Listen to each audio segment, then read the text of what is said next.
இன்னைக்கு துபாயில் சரியான வெக்க, அந்த அளவுக்கு வெக்க. எங்களால் நடந்து வேலை கூட பார்க்க முடியல, வண்டி எடுக்க முடியல, வெளியில் நடந்து கூட போக முடியல. நீங்களே பாருங்கள். இன்னைக்கு துபாயில் நீங்கள் இந்த மாதிரி வேலை பார்த்துருந்தா எவ்வளோ வெயில் சொல்லிட்டு கமெண்ட் போட்டு விடுங்க. இப்போ தான் பிரேக் வந்திருக்கு, படுப்பு நேரம்.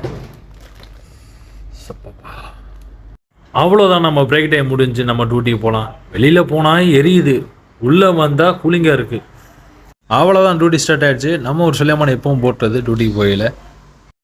இன்னைக்கு வேலை என்னமோ கிளின்னு கிளியுது. வேலையை விட்டா வெயில் பொலன்னு பொழக்குது. ஹியூமிடிட்டி பயங்கரமா இருக்கு. இன்னைக்கு சரியான ஹியூமிடிட்டியா இருக்கு இன்னைக்கு துபாயில. காலையில் நடந்து வர முடியல டியூட்டிக்கு, வந்தாலும் சரியான வெக்க. அந்த அளவுக்கு எப்போவுமே இந்த மாதிரி விண்டோ ஓப்பன் பண்ணிங்க. விண்டோ ஓப்பன் பண்ணிட்டு உள்ள போங்க வண்டிக்குள்ள. ஏன்னா பயங்கர சூடா இருக்கும் வண்டி.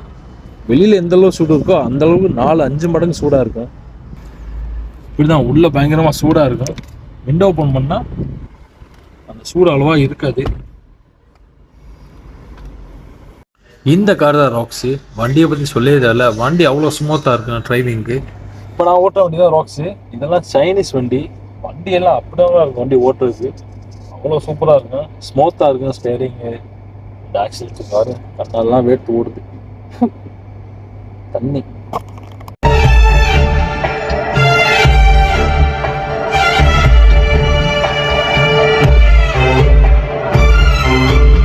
அவ்வளோதான். 6 மணி ஆச்சு, டியூட்டி முடிஞ்சு நம்ம கிளம்ப வேண்டியதாக ரூம் கிட்டே போய் சமைக்க நின்னேன்.